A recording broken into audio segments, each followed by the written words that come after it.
नमस्कार दोस्तों, बहुत बहुत स्वागत है एक बार फिर से आप सभी का AR एकेडमी की यूट्यूब चैनल में। तो दोस्तों, नेमराज सुंडा की सीरीज़ में आज से हम एग्रीकल्चर स्टैटिक्स स्टार्ट करने जा रहे हैं और ये एग्रीकल्चर स्टैटिक्स का पहला पार्ट है। और स्टैटिक्स बहुत ही इम्पॉर्टेंट है और बहुत ही क्वेश्चन आते हैं, लेकिन बहुत ही बेसिक क्वेश्चन आते हैं। आपको बिल्कुल भी टेंशन लेने की ज़रूरत नहीं है और आपको ये मानकर चलना है कि आपसे कोई भी कैलकुलेशन करने के लिए नहीं पूछा जाएगा। आपसे सिर्फ बेसिक चीज़ें पूछी जाएंगी जो भी हमारे स्टैटिक्स से रिलेटेड है।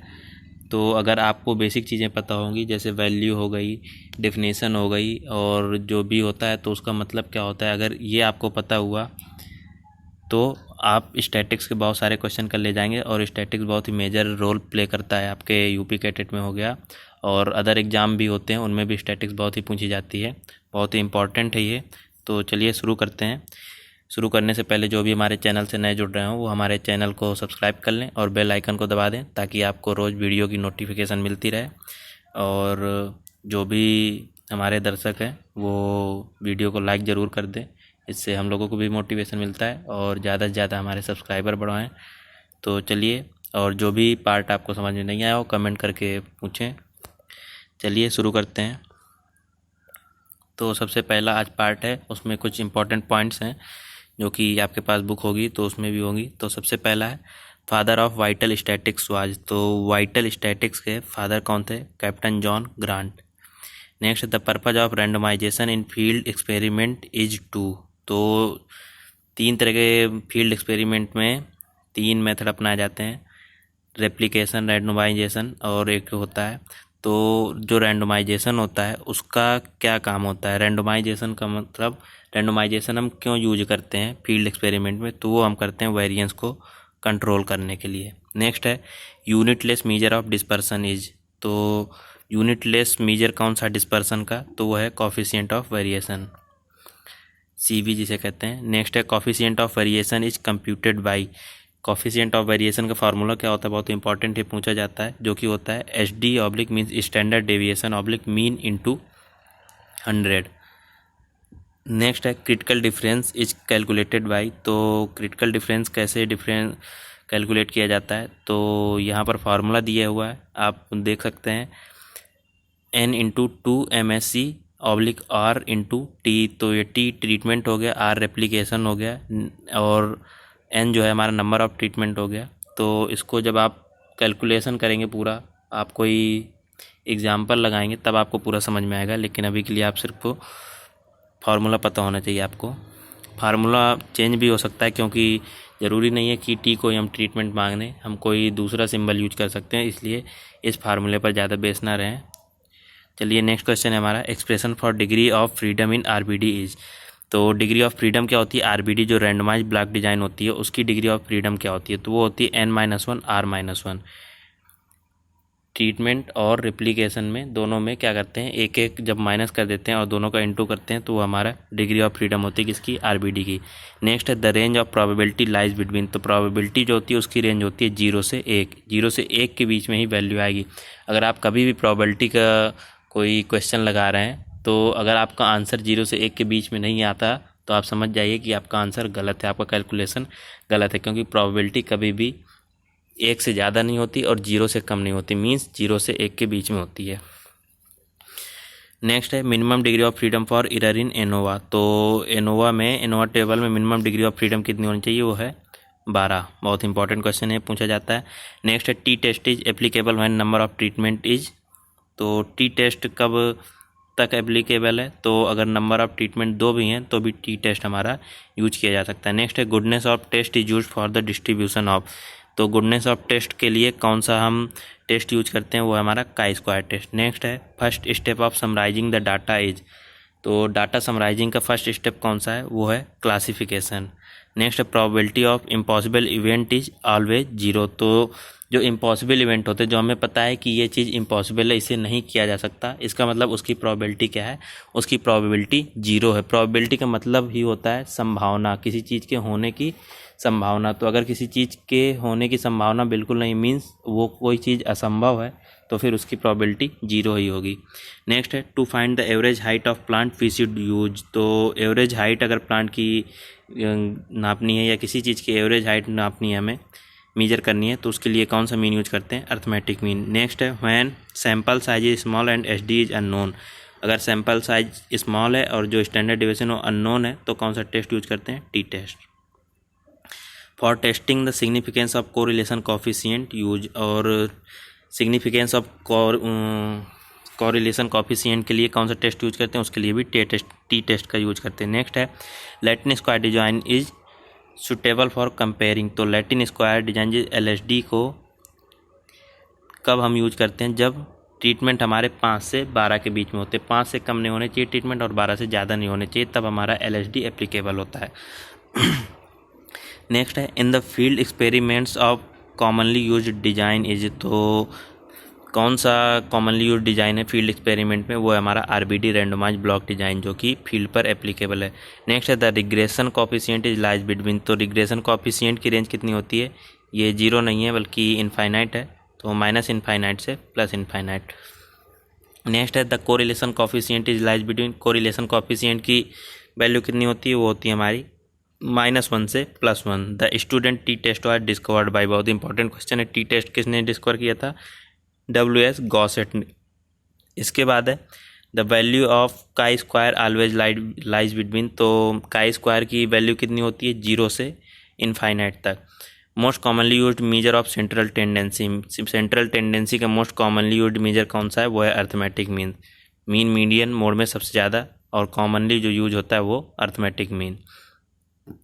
नेक्स्ट है measure of dispersion which is considered as best. और मेजर ऑफ डिस्पर्सन में सबसे बेस्ट कौन सा है? जो सबसे कॉमनली यूज होता है वो है standard deviation which is not a major of dispersion. और मेजर ऑफ डिस्पर्सन कौन सा नहीं है? कोएफिशिएंट ऑफ वेरिएशन जो है मेजर ऑफ डिस्पर्सन के अंतर्गत नहीं आता है। Next the value of standard deviation में वेरी बिटवीन। तो स्टैंडर्ड डेविएशन की वैल्यू कितनी होती है? वो भी होती है हमारी 0 से इनफाइनाइट तक। तो इन वैल्यू बहुत ही ज़्यादा इंपॉर्टेंट है, एक क्वेश्चन वैल्यू से ज़रूर पूछा जाएगा कि कितनी रेंज करती है हमारी। तो स्टैंडर्ड डेविएशन और काई स्क्वायर टेस्ट की हमारी 0 से इनफाइनाइट तक, रिग्रेशन की माइनस इनफाइनाइट से प्लस इनफाइनाइट तक, और कोरिलेशन कॉफिशिएंट की -1 से +1, और प्रोबेबिलिटी की 0 से 1। ये जो 5 वैल्यू, इनमें से एक वैल्यू जरूर पूछी जाएगी आपसे कि इनकी वैल्यू कितनी रेंज करती है। Next correlation is use to analysis the behaviour of. तो कोरिलेशन किसके बिहेवियर के लिए यूज होता है? 2 और मोर वेरिएबल। जब 2 या 2 से अधिक वेरिएबल होते हैं तब हम कोरिलेशन का यूज करते हैं। नेक्स्ट है the RBD is available for a wide range of treatment. तो RBD किस रेंज तक के लिए यूज होता है? 2 to 24 ट्रीटमेंट तक के लिए। If observed frequency is equal to expected 1 then the f value of chi square static is 0. To getting the higher precision is required larger sample. अगर हमें हायर प्रेसिजन चाहिए तो हमें लार्जर सैंपल चाहिए होंगे, सैंपल हमें ज़्यादा चाहिए होंगे। नेक्स्ट है F test can be used for testing the significance of. तो एफ टेस्ट किसके लिए यूज होता है? सेवरल डिफरेंसेज के लिए एफ टेस्ट यूज होता है। नेक्स्ट है the minimum sample size for using chi square test should be. Chi square test के लिए मिनिमम सैंपल साइज कितना होना चाहिए? वो होना चाहिए 50। बहुत इंपॉर्टेंट क्वेश्चन है, ये पूछा जाता है। नेक्स्ट है to find the average size of shoe sold in the market we should use. तो शू साइज के लिए जो कौन सा हमारा measure of central tendency use होता है वो है mode. Next to present the whole data by only single value we used. तो पूरे डाटा के लिए किसी मीन से एक प्रकार से किसी ग्रुप को पूरा रिप्रेजेंट करने के लिए जो एक होल डाटा होता है, सिंगल वैल्यू से अगर उसे रिप्रेजेंट करना है तो उसके लिए किसका यूज करते हैं? Measure of central tendency. Means उसका एक एवरेज निकालना अगर, तो हम मेजर ऑफ सेंट्रल टेंडेंसी का यूज करेंगे। नेक्स्ट है during the experimentation the some lost information can be get by. तो जब एक्सपेरिमेंटेशन करते हैं हम RBD, LSD और CRD में, तो उसमें कुछ अगर वैल्यू हमारी मिस हो जाती है तो उसको हम किसके द्वारा फिर से फाइंड कर सकते हैं, खोज सकते हैं? वो हमारा मिसिंग प्लॉट टेक्निक कहलाती है। नेक्स्ट है टू स्टडी इफेक्ट ऑफ 2 और more factor require different plot size. तो 2 या 2 से अधिक फैक्टर जिसमें रिक्वायर होते हैं उसके लिए कौन सी डिज़ाइन यूज होती है? Split plot design. नेक्स्ट है in industries for quality control the most important measure of dispersion. तो क्वालिटी कंट्रोल के लिए इंडस्ट्रीज में सबसे अच्छा मेजर ऑफ डिस्पर्सन कौन सा है? Range. If all the variates value are negative the standard deviation will be positive. ये भी बहुत इंपॉर्टेंट क्वेश्चन है, अक्सर पूछा जाता है कि अगर वेरिएट्स हमारे नेगेटिव हैं स्टैंडर्ड डिविएशन कैसा होगा? वो होगा हमारा पॉजिटिव। नेक्स्ट है under the assumption for analysis of variance the parent population should be. तो एनालिसिस ऑफ वेरिएंस के लिए पेरेंट पॉपुलेशन नॉर्मल होनी चाहिए। The analysis of variance technique is used for. तो एनोवा किसके लिए यूज होता है? Comparing the means of more than 2 population. 2 से अधिक पॉपुलेशन के मीन को कंपेयर करने के लिए एनोवा टेबल का यूज होता है। नेक्स्ट है the design where number of replication is equal to number of treatment. तो किस डिजाइन में रेप्लिकेशन और नंबर ऑफ ट्रीटमेंट इक्वल होते हैं? वो होता है लैटिन स्क्वायर डिजाइन। ये भी बहुत ही इंपॉर्टेंट क्वेश्चन है। Next for testing the independence of 2 attributes the test use. तो 2 इंडिपेंडेंस एट्रीब्यूट्स के लिए कौन सा टेस्ट यूज करते हैं? वो है हमारा काई स्क्वायर टेस्ट। नेक्स्ट है correlation of continuity in 2x2 contingency table should be used when expected frequency of any cell is less than 5, जब 5 से कम होती है। नेक्स्ट है when 2 variable moves in the same direction correlation is said to be. जब variable हमारे same direction में move करते हैं तो वो हमारे कहलाते हैं positive variable. When 2 variable move in to the opposite direction correlation is said to be negative. और अगर अपोजिट डायरेक्शन में वही मूव करते हैं 2 वेरिएट्स तो वो हमारे निगेटिव वेरिएट्स कहलाएंगे। नेक्स्ट है in the case of perfect negative correlation the coefficient of correlation will be.